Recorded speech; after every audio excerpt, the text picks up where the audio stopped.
Good morning, everyone. I hope you guys all having a blessed day. Mine's going really good, except it's too cold outside.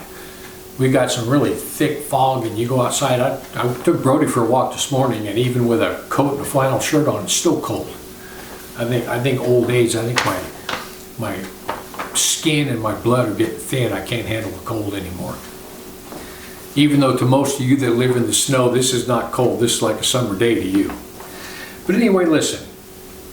I want to talk to you for just a minute about you being as close to God as you want to be. You know, Jesus said in the last day that people would be lukewarm. Absolutely lukewarm. And the problem is a lot of people are lukewarm and they love it. They love it. They love the relationship, the little relationship that they have with God. They have just enough God. Just enough God where they feel good.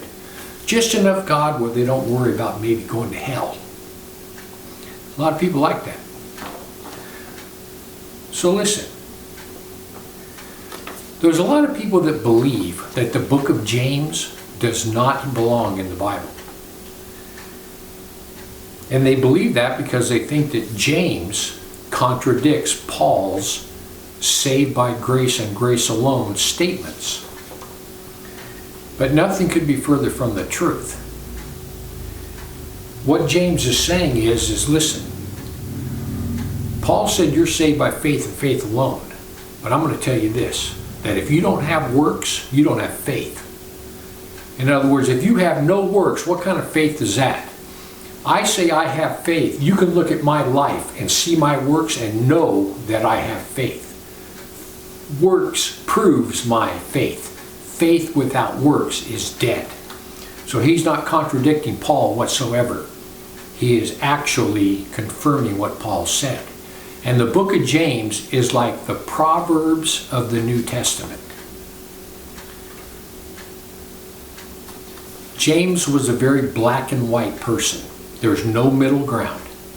You're either all in or you're not in at all. That's what he says. This is what James tells us in James 4, 8, 9, and 10. He says, draw nigh unto God, and he will draw nigh unto you. Cleanse your hands, you sinners, and purify your hearts, you double-minded. Be afflicted and mourn, and weep. Let your laughter be turned to mourning, and your joy to heaviness. Humble yourselves in the sight of the Lord, and he will lift you up. This is what James is saying in a nutshell. You're as close to God as you want to be. In verse 8, James is telling us that if there's a problem in your life, if there's a gap between you and God, it's your fault. It's not God's fault. God's done everything. It's your fault. You've gotten this close to God and you're like, that's about as close as I want to get. I don't want to be a Bible thumper.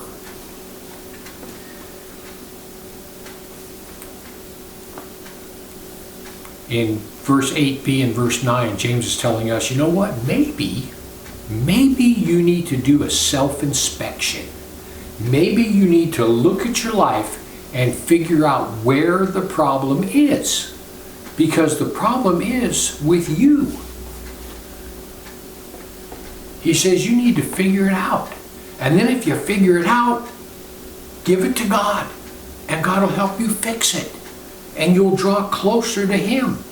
Because right now, you're as close to God as you care to be. This is what it says in 1 John 1:9. If we confess our sins, he is faithful and just to forgive us our sins and to cleanse us from all unrighteousness. People, listen. I'm not telling you all this because I'm perfect. I'm far from it. And I look at my life all the time, and when I think, you know what, I'm as close to God as I want to be, I realize, you know what, I could be a whole lot closer. Let me tell you what happens to me when anything gets in my life, anything that gets in that gap. You know, me, God, and then we got that gap. Anytime something gets inside that gap and keeps me from drawing closer to God, this is what happens to me, and maybe you can relate to this. Right off the bat, my prayer life suffers. Anytime my prayer life suffers, I know that something has gotten between me and God. Whenever I pray, it seems like the roof, my prayers go up and bounce right off the roof. That's what happens to me when something gets in my gap between me and God. And the next thing is, my love, joy, and peace is gone. My love, joy, and peace is automatically gone. It's replaced by fear. Every time my love, joy, and peace gets replaced by fear. If I let it go long enough and I don't fix it, my health suffers. Every single time. If something comes between me and God and I don't take care of it, my health suffers. If I still don't take care of it, if I think I'm as close to God as I want to be and I don't fix the problem, the next thing that happens is my life starts to completely unravel. My finances are affected. My relationship with my wife's affected. Everything's affected. God's blessings are no longer coming my way. And the worst part about it is, the demonic host now has legal access to come into my life and just flat jack me up. Maybe there's some of you that just can't relate to this. And others of you are going, you know what, Pastor Bob, that's me exactly. That's exactly what happens to me every time something comes between me and God. And people, it does. People, whatever it is, get it fixed. Get it fixed. And the reason you want to get it fixed is the last thing in the world you want is for the demonic host to have a legal right to come into your life and jack you up. That's the last thing you want. So listen. Are you really as close to God as you want to be? Are you really as close to God as you want to be? You know how close to God I want to be? If this is God's hand, I want to be inside that hand and I want to have His other hand over it and I want Him to lock me right in there. That's how close to God I want to be.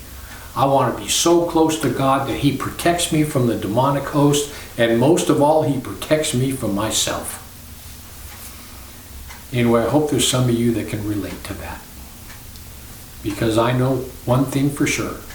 Whenever something comes between me and God, I don't care what it is, the demonic host comes in and jacks me up and my life begins to unravel.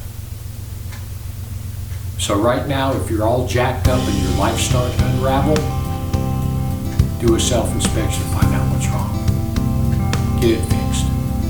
Anyway, I just want to give you something to think about. Heaven or hell, you choose. Just remember, once you take your last breath, it's a done deal.